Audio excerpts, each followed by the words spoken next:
بسم اللہ الرحمن الرحیم۔ السلام علیکم۔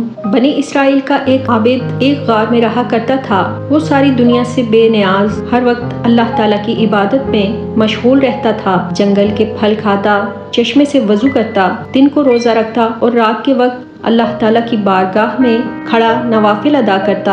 حضرت موسیٰ علیہ السلام نے بھی اس عابد کا چرچا سنا تو اس سے ملاقات کے لیے چل پڑے۔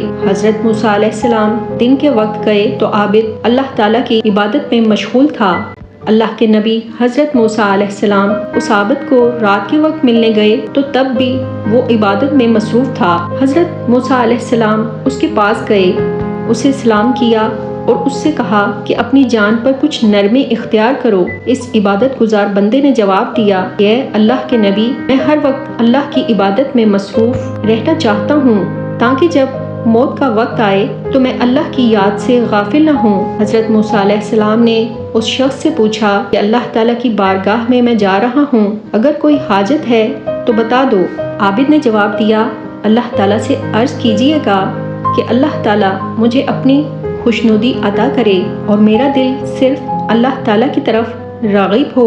جب حضرت موسیٰ علیہ السلام کوہ طور پر گئے، وہاں جا کر یہ بات بھول گئے۔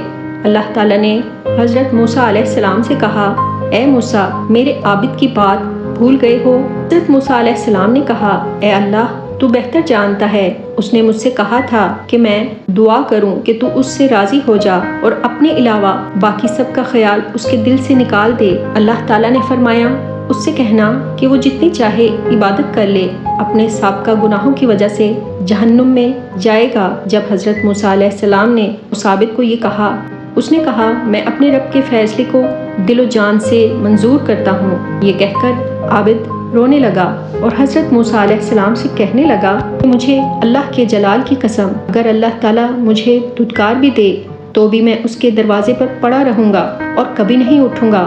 بے شک چاہے وہ مجھے جلا دے یا پھر میرے ٹکڑے ٹکڑے کر کے مجھے ریزہ ریزہ کر دے، میں پھر بھی اپنے رب کے دروازے سے نہیں ہٹوں گا۔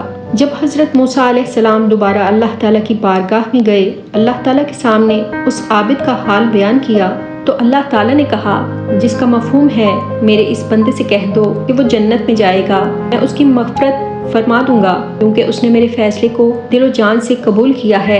اللہ تعالیٰ نے فرمایا، اب اگر اس کے گناہ زمین اور آسمان کے درمیان کی جگہ کو بھی بھر دیں تو بھی میں اس کی بخشش کر دوں گا۔